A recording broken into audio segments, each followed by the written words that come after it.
ಆ ಖ್ಯಾತ ನಟಿಯ ಮೇಲೆ ಬಂತ ದೇವರು. ಅಬ್ಬಬ್ಬ, ನೋಡ್ಬೇಕಿತ್ತು ಆ ಖ್ಯಾತ ನಟಿ ಆಡಿದ್ದನ್ನ ಹಿಡಿದುಕೊಳ್ಳಲು ಯತ್ನಿಸಿದವರ ಕೈ ಕಚ್ಚಿದ ನಟಿ. ಆ ಖ್ಯಾತ ನಟಿಯ ಮೈ ಮೇಲೆ ಬಂತ ದೇವರು. ಅಬ್ಬಬ್ಬ, ನೋಡ್ಬೇಕಿತ್ತು ಆ ಖ್ಯಾತ ನಟಿ ಆಡಿದ್ದನ್ನ ಹಿಡಿದುಕೊಳ್ಳಲು ಯತ್ನಿಸಿದವರ ಕೈ ಕಚ್ಚಿದ್ಲು ಆ ನಟಿ. ಮೈ ಮರೆತು ಹೆಂಗೆಂಗೋ ಆಡಿದ ಖ್ಯಾತ ನಟಿ. ಆಧ್ಯಾತ್ಮಿಕ ಕಾರ್ಯಕ್ರಮದಲ್ಲಿ ಆ ನಟಿ ವರ್ತನೆ ಶಾಕಿಂಗ್ ಆಗಿತ್ತು. ಅಂದ ಹಾಗೆ ಆ ನಟಿ ಯಾರು, ಯಾಕೆ ಹಾಗೆ ಆಡಿದ್ರು? ನಿಜಕ್ಕೂ ಆಕೆಯ ಮೈ ಮೇಲೆ ದೇವರು ಬಂದಿತ್ತಾ, ದೆವ್ವ ಬಂದಿತ್ತಾ?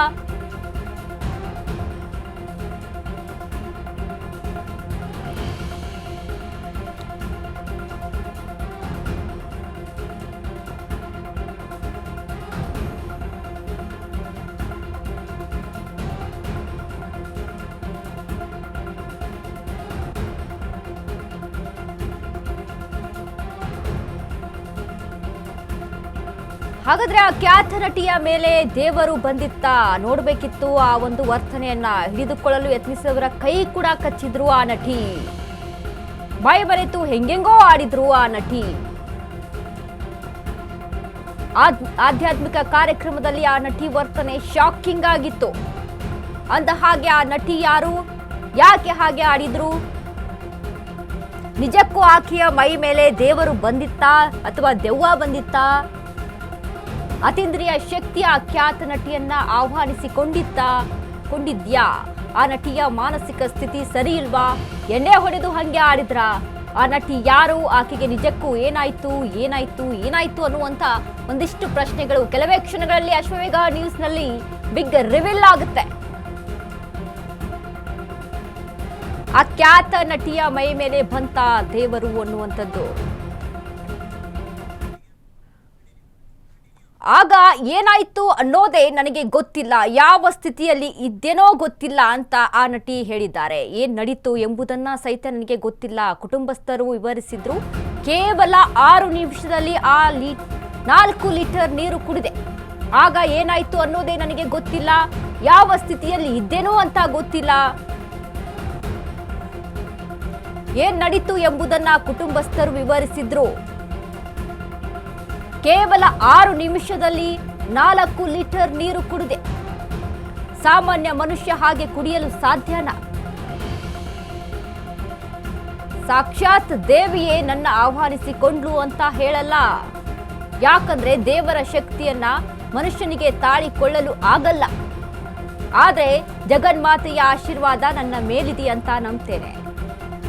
ಇದು ಖ್ಯಾತ ನಟಿ ಸುಧಾ ಚಂದ್ರನ್ ಅವರ ಮಾತುಗಳು.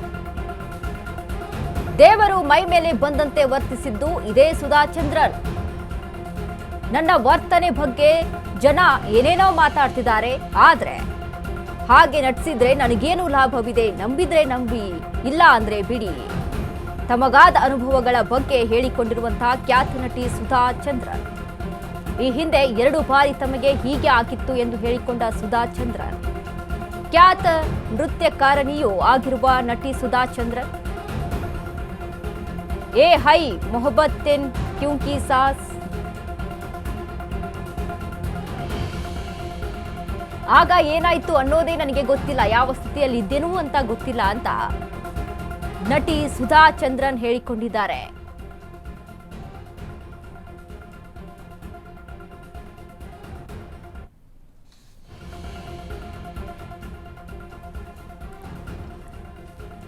ನಾವು ಗಮನಿಸ್ತಾ ಇದ್ದೀವಿ ವಿಡಿಯೋದಲ್ಲಿ, ಅಂದ್ರೆ ಯಾವ ರೀತಿಯಾಗಿ ಆಡ್ತಾ ಇದ್ದಾರೆ ಆ ನಟಿ ಅಂತ. ನಮಗೆ ಎಲ್ರಿಗೂ ಕೂಡ ಒಂದು ನಂಬಿಕೆ ಇದೆ. ನಾವು ಕೆಲವೊಂದಿಷ್ಟು ಸಂಸ್ಕೃತಿಯ ಪ್ರಕಾರ ನಾವು ನಂಬಿಕೆಯನ್ನ ಇಟ್ಕೊಂಡು ನೋಡೋದಾದ್ರೆ, ಈ ರೀತಿಯಾಗಿ ದೇವರ ಕಾರ್ಯಗಳು ನಡೆದಂಥ ಸಂದರ್ಭದಲ್ಲಿ ಆಗಿರ್ಬೋದು, ಅಥವಾ ಆಧ್ಯಾತ್ಮಿಕವಾಗಿ ನಾವು ಏನಾದರೂ ಒಂದು ಕಾರ್ಯಕ್ರಮವನ್ನು ಮಾಡ್ತಾ ಇರುವಂಥ ಒಂದು ಪ್ರಸಂಗದಲ್ಲಿ ಆಗಿರ್ಬೋದು, ಈ ಮೈ ಮೇಲೆ ದೇವರು ಬರುತ್ತೆ ಅನ್ನುವಂಥ ಒಂದಿಷ್ಟು ನಂಬಿಕೆಗಳು ನಮ್ಮಲ್ಲಿ ಇನ್ನೂ ಕೂಡ ಇದೆ. ಸೊ ಹಾಗಾಗಿ ಆ ಒಂದು ರೀತಿಯಲ್ಲಿ ನೋಡಿದ್ರೆ ಅದೇನಾದರೂ ಇಲ್ಲಿ ಆಗಿತ್ತಾ ಅನ್ನುವಂಥದ್ದು ಮತ್ತೊಂದು ಕಡೆ ಪ್ರಶ್ನೆಯಲ್ಲಿ ಮೂಡ್ತಾ ಇರುವಂಥದ್ದು. ಸೋಷಿಯಲ್ ಮೀಡಿಯಾದಲ್ಲಿ ಯಾರ್ಯಾರೋ ಏನೇನೋ ಕಮೆಂಟ್ಗಳನ್ನ ಹಾಕ್ತಾ ಇದ್ದಾರೆ. ಬಟ್ ಇದನ್ನ ನಾವು ಮತ್ತೊಂದು ರೀತಿಯಲ್ಲಿ ನೋಡ್ತಾ ಹೋದ್ರೆ ಈ ರೀತಿಯಾಗಿ ನಮಗೆ ಒಂದು ಕಡೆಯಲ್ಲಿ ಗೋಚರವಾಗುತ್ತೆ. ಸೊ ಹೀಗಾಗಿ ಯಾಕಂದರೆ ಸೀರಿಯಲ್ನಲ್ಲಿ ನಟಿಸಿದಂಥ ಈ ನಟಿ ಈ ರೀತಿಯಾಗಿ ದಿಢೀರಂತ ಮಾಡೋದಕ್ಕೆ ಹೇಗೆ ಸಾಧ್ಯ ಆಗುತ್ತೆ? ಯಾಕಂದರೆ ಅಷ್ಟೊಂದು ಖ್ಯಾತ ನಟಿ, ಅಷ್ಟೊಂದು ಹೆಸರನ್ನು ಮಾಡಿದಂಥ ನಟಿ ಈ ರೀತಿಯಾಗಿ ಸಡನ್ ಆಗಿ ನಡ್ಕೊಳ್ಳೋದಕ್ಕೆ ಅಲ್ಲಿ ಸಾಧ್ಯವಾಗಲ್ಲ. ಹಾಗಾದರೆ ಹೀಗಾಗಿದೆ ಅಂತ ಅಂದಾಗ ಅಲ್ಲಿ ಹೇಗೆ ಅಂತ ನಾವು ಅದನ್ನು ಚಿತ್ರಿಸಬೇಕು ಅನ್ನುವಂಥದ್ದು ಮತ್ತೊಂದು ಕಡೆ ಪ್ರಶ್ನೆ ಆಗುತ್ತೆ. ಇನ್ನು ಹೇಳ್ತಾರೆ, ಕೇವಲ 6 ನಿಮಿಷದಲ್ಲಿ ನಾನು 4 ಲೀಟರ್ ನೀರು ಕುಡಿದೆ, ಅಲ್ಲಿರುವಂಥ ಜನರು ಅದನ್ನು ನನಗೆ ಹೇಳಿದರು ಅನ್ನುವಂಥ ಮಾತುಗಳನ್ನು. ಇನ್ನು ಮತ್ತೊಂದು ಕಡೆ ನಾವು ವೈಜ್ಞಾನಿಕವಾಗಿ ವಿಜ್ಞಾನದ ರೀತಿಯಲ್ಲಿ, ಸೈನ್ಸ್ ರೀತಿಯಲ್ಲಿ ನಾವು ನೋಡೋದಾದರೆ ಮನುಷ್ಯರ ಮೇಲೆ ದೇವರು ಬರೋಕ್ಕೆ ಸಾಧ್ಯನಾ ಅನ್ನುವಂಥದ್ದು ಮತ್ತೊಂದು ಕಡೆ ಪ್ರಶ್ನೆಯನ್ನು ಮಾಡುತ್ತೆ. ಹೀಗಾಗಿ ಅಂದರೆ ಆಧ್ಯಾತ್ಮಿಕವಾಗಿ ನಾವು ಇದರ ಆಳವನ್ನು ಹುಡುಕ್ತಾ ಹೋದಾಗ ಸಾಕಷ್ಟು ವಿಷಯಗಳು ಗೋಚರವಾಗುತ್ತೆ. ಆದರೆ ಸದ್ಯಕ್ಕೆ ಇರುವಂಥ ಪ್ರಶ್ನೆ ಅಂತ ಅಂದರೆ ಅಲ್ಲಿ ದೇವರು ಬಂದಿತ್ತಾ, ಏನಾಗಿತ್ತು, ಅಂದರೆ ಮಾನಸಿಕವಾಗಿ ಏನಾದರೂ ಜಾಸ್ತಿ ತಲೆಗೆ ತೆಗೆದುಕೊಂಡಾಗ ಈ ರೀತಿಯಾದಂಥ ಪ್ರಸಂಗಗಳು ನಡೆಯುವಂಥ ಚಾನ್ಸಸ್ಗಳು ಸಹಿತ ಇರುತ್ತೆ. ಸೊ ಹೀಗಾಗಿ ಸದ್ಯಕ್ಕೆ ಏನಾಗಿದೆ ಅನ್ನುವಂಥ ಪ್ರಶ್ನೆ ಮೂಡ್ತಾ ಇದೆ.